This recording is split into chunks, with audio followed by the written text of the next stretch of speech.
Bonjour à tous, on se retrouve dans une nouvelle vidéo dans laquelle on va traiter de l'équilibre en temps réel du réseau électrique par les réserves.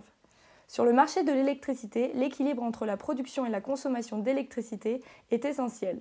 C'est RTE, le gestionnaire de réseau de transport d'électricité, qui est en charge de contrôler que l'équilibre est en permanence assuré et donc qui en est le responsable. En règle générale, l'équilibre entre l'offre et la demande du réseau électrique est assuré par les responsables d'équilibre. Les responsables d'équilibre peuvent être les courtiers, traders, agrégateurs, fournisseurs, producteurs ou encore gestionnaires de réseau. Pour ce faire, le responsable d'équilibre est garant sur son propre périmètre que ses injections et soutirages sont équivalents. Néanmoins, tout ne s'équilibre pas parfaitement à tout moment. En effet, l'équilibre peut parfois être rompu entre la production et la consommation. Par exemple, il peut y avoir trop de consommation d'électricité par rapport aux prévisions, notamment pendant une grande période de froid. De par ses missions d'assurer à tout instant l'équilibre entre la production et la consommation d'électricité et de résoudre les congestions sur le réseau de transport, lorsqu'il y a un déséquilibre, RTE constitue et active des réserves fournies par les acteurs comme les producteurs, les opérateurs, etc. Un déséquilibre apparaît lorsque la production est inférieure à la consommation. De ce fait, les groupes de production ralentissent et la fréquence du réseau électrique diminue par rapport à sa valeur de référence qui est de 50 Hz. Un déséquilibre survient également lorsque la consommation est inférieure à la production. De ce fait, les groupes de production accélèrent et la fréquence du réseau électrique augmente.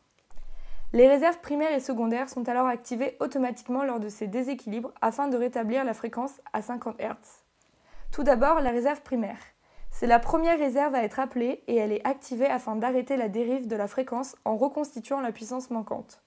Elle est composée par tous les producteurs européens d'électricité qui sont connectés au réseau de transport. Cette réserve primaire s'élève à 3000 MW, dont 600 MW en France. Elle peut agir à la hausse comme à la baisse. Cette réserve met entre 15 et 30 secondes pour s'activer lors d'un déséquilibre du réseau et est activée de manière automatique.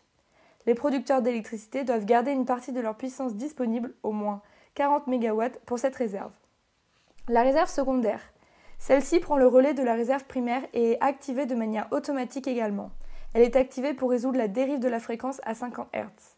La réserve secondaire est comprise entre 500 et 1000 MW. Elle peut agir à la hausse comme à la baisse. Cette réserve met entre 30 secondes et 15 minutes pour s'activer lors d'un déséquilibre du réseau. Elle est composée uniquement par les producteurs d'électricité situés en France qui exploitent plus de 120 MW. Ces producteurs d'électricité doivent garder une partie de leur puissance disponible, au moins 120 MW, pour cette réserve. La réserve tertiaire. De son côté, la réserve tertiaire est activée par RTE grâce au mécanisme d'ajustement. Elle est utilisée pour compléter la réserve secondaire si celle-ci est épuisée ou pas suffisante pour faire face au déséquilibre du réseau, mais peut également intervenir à la place des réserves primaires et secondaires, ou encore anticiper un déséquilibre. Différents acteurs peuvent participer au mécanisme d'ajustement comme les producteurs, les consommateurs français ou encore les opérateurs d'effacement comme Énergigit. L'acteur d'ajustement indique la puissance qu'il peut mettre à disposition, le temps de réponse et le revenu attendu du contrat. Ces réserves peuvent donc porter sur des installations de production, comme c'est le cas pour les autres réserves, mais également sur des effacements de consommation électrique.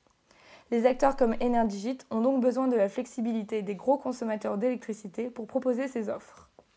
Merci à tous d'avoir regardé la vidéo.